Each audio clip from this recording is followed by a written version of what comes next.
Well, to call X-Men 97 a success is a bit of an understatement, and now the creative team has dove in a little bit into the next season, talking about Apocalypse, Wolverine's future, and already being halfway through the second season. That's right, they're working on it. Let's break down all the news and talk about when we're probably going to see the X-Men again, and what the next season is likely to look like. Now, before we do that, though, make sure you hit the like and subscribe button and ring the bell for all the updates. We do daily Marvel and DC videos, and we want to be your place for all the superhero news, but we're going to do it truthfully and transparently, so you are in the know. Well, we recently got X-Men 97's Season 1 finale, and it left us with some major cliffhangers. This has generated a ton of buzz and questions from fans, and now the creative team has shared some new details about their plans for some of the things that were revealed in that finale. Now, this is obviously going to have spoilers, so if you haven't seen the finale of X-Men 97 Season 1, I definitely would click away, but there is a lot to talk about. Now, in the Season 1 finale, the team was thrown both backwards and forwards in time. Back in 3000 BC, we watched Professor X, Magneto, Beast, Rogue, and Nightcrawler encounter young Unsaba Nur, aka Apocalypse. Meanwhile, 6,000 years in the future, 3060 AD to be exact, Cyclops and Jean cross paths with their younger version of their son Cable.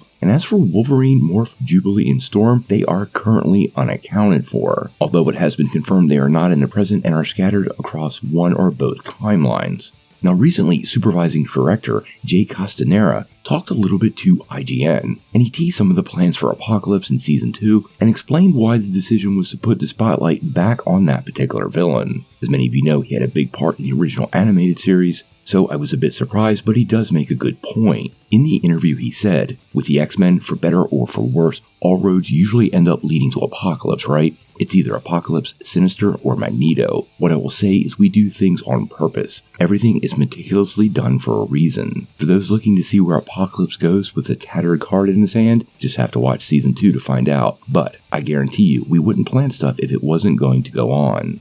Now, that's clearly a nod to the fact that we saw the present-day Apocalypse recover one of Gambit's playing cards from the ruins of Genosha, and just like in the comics, it seems like Remy LeBeau might live on as one of the villain's four horsemen. Death. This is something that has been speculated since the character died, and seems pretty assuredly going to play a big part in the future of the series. Now, in that same conversation, director Chase Conley addressed the significance of introducing the younger version of Apocalypse. He said, "It is not a deconstruction per se, but it's nice to kind of see the steps of how a character becomes someone like Apocalypse. And so just hinting and setting that up, I think is something that I would personally want to see. Even if I wasn't working on the show, I'd love to learn more about Unsaba Nur and just the way he navigates the world given his immense power and what corrupts him." So it's pretty clear to me, a lot of thought has gone into what they're doing with Apocalypse, and he's definitely going to loom large in future seasons. Of course, episode 10 started with a cliffhanger that left us at episode 9, which saw Magneto rip the adamantium from Wolverine's skeleton. Now, comic book fans will know that this had a huge impact on the mutant, and moving forward, Conley promised we're going to see a lot more of Logan after he was mostly sidelined during Season 1. He said, "As you can see in episode 9, we teed up a lot as far as a pivotal stage in Wolverine's history as far as the comic runs go, so we'll get a chance to really explore more of Logan and his own personal kind of rogues gallery coming up."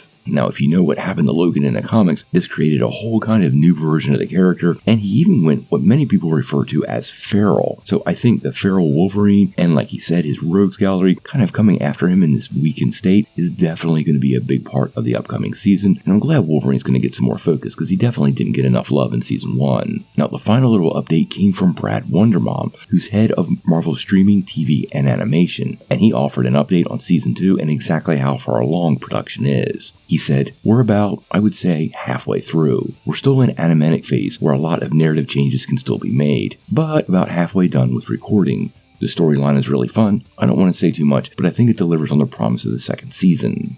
Now, quite honestly, based on what he had to say here, I would totally expect X-Men 97 to probably return this time next year. Now, we know we have What If Season 3, Friendly Neighborhood Spider-Man, and Marvel Zombies on the horizon, so we'll be pretty curious on how Marvel prioritizes this. They're only going to have so many slots per year, and with the huge success that is X-Men 97, it could basically bump some of these other projects, but all these behind-the-scenes mechanics are pretty much closed off to us fans, and we really never get an honest answer on it. Now, I know many of you can't wait for X-Men Season 2. I'm really glad to hear all this stuff is happening with these particular characters, and honestly, guys, following these multiple timelines as well as a feral Wolverine, well, all of this sounds like a lot of fun and something that will definitely keep fans excited.